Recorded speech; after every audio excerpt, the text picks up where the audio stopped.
Şərqi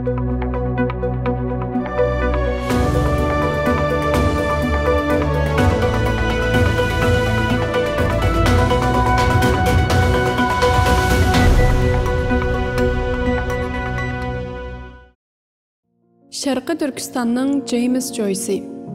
Şu vəcidən u bir parça qağazdakı bir qancha san arqılıq turalğı tepiş üçün behuda şapaşlaydı. Onun makansızlığı həm real, həm məcazidir.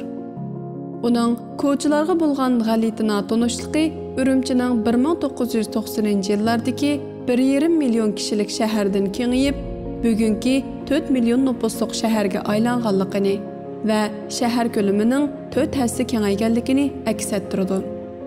2020 yılga kelgəndə Ürümçi dünyadakı ən ağır bulğanğan şəhərlərinin biriga aylandı.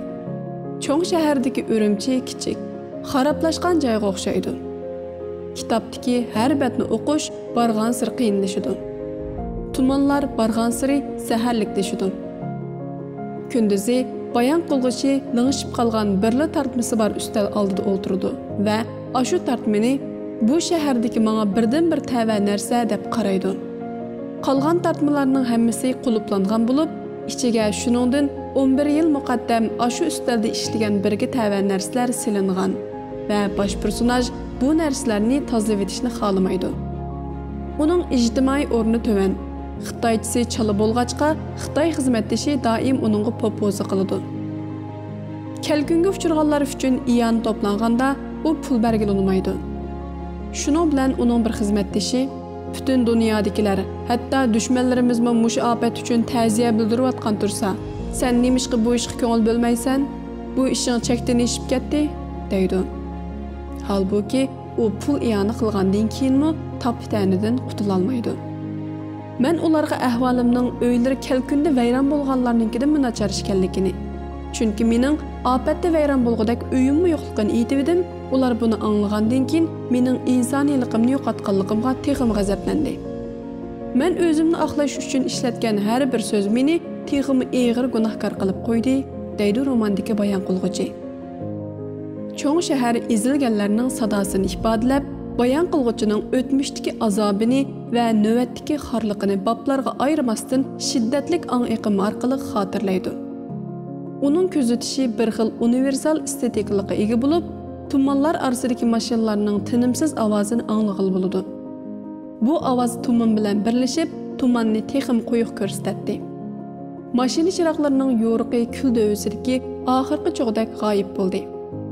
Mashinalarning tinimsiz ovozlari dal bu shaharning sukuti edi. Shavqun suran havo va yo'riqlikning bu tarzda jug'lanishi kishini yipiq makon tashvishiga, klaustrofobiya duchor qilishi mumkin. Lekin Farhod Tursun uni kishini jiddiylashtiradigan holatga kelgan bo'lib, tumanning qo'yiqligi asarga singib kirgan edi. Tuman ko'ngildagidek dalda bo'lib, u bayon qilg'uchini qarallik holda sahrodagi o'sib yetilish aslimlarga qaytish imkoniyatiga ega qildi. Men kang oq tog' bag'irlarini, pokiz yez yo'lining bo'yida doim ko'zga chiliqadigan qum dovlarini, oltindak seriq bug'doy etizlarini seg'indim. U o'zining yoshlik mezgildagi meynatchilik va azoblarni tadrijiy bayon qilganda, yuqoridagi yezi qo'shoqlarga o'xshaydigan tasvirlarning aslida yolg'on ekanligi ma'lum bo'ladi. U jimg'ur otasidan qolgan koni kiyimlarni kiyganligini, opsi bilan o'tkazgan kechalarni, mastlikda o'stangda yetib qolgan bo'lishi mumkin bo'lgan dadasini izlaganligini eslaydi. Azob oqibat ichida yumor uchqunlarimi ko'zga chiliqadi.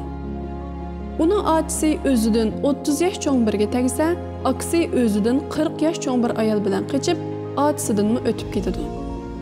Agar uning yezilardagi Uyg'urlik sifatida o'sib yetilish jarayonini jafoliq deyishga to'g'ri kelsa, uning Urumchidagi Uyg'urlik hayotini talto'kis ichinishlik deyish mumkin. Darin baylar o'zining yaqinqi terrorlik kapitalizmi, Xitoy shahardagi Uyg'urlarning mol-mulklaridan mahrum qilinishi va erkakchiligi degan kitobini ahvoli cho'ng shahardagi bosh personajga o'xshab ketadigan oz sonliq millat deyilgan bir sargardon bilan bo'lgan dialog orqali boshlagan. Biz shahardagi yosh ko'chmanlarning yangi yo'nalish tuyg'usini shakllantirishga muhtojligi, ular o'z dunyosini tashkillashga tayindigan jo'grafiyalik alohidliklarning qanday qalayimqonlashtirib etilganligi to'g'risida suhbatlashdik. U xizmat jarayonida va o'zining tanho, agri to'qay keçmişlərdə uçratqan kişilərning hammasilar ismsiz, g'alati kishilar bo'lib, hech kim uningga yordam qilmaydi. Bir sarang ma'lum bir rayondagi Uyg'urlarning hammasini chanivitishga qasamyod qiladi. Farhod Tursun chanivitish degan bu so'zni 200 qatimdan ko'proq ishlatadi. U xato holda bir dövi kim deb qarab olgan bir xotin qing'iriqni ko'targanicha uningga qarab yugurib keldi. Kulki chiroy bir ishxona mudiri Xitoy ochiq qilib, "Mening sen bilan so'zlashganligim yolg'iz mening vaqtimni isrof qilganligim bo'lmasdan, balki butkul Xitoy millatining vaqtini isrof qilish jinoyating bo'ldi" deydi. Gohida cho'ng shahar romani an'anaviy romandan bakrak Marsiyaga o'xshab ketadi. "Men bu notunish shaharda hech kimni tonimayman. Shunga men hech kim bilan do'st yoki dushman bo'la olmayman" degan jumla har takrorlanganda texmi pig'onliq tuyuladi.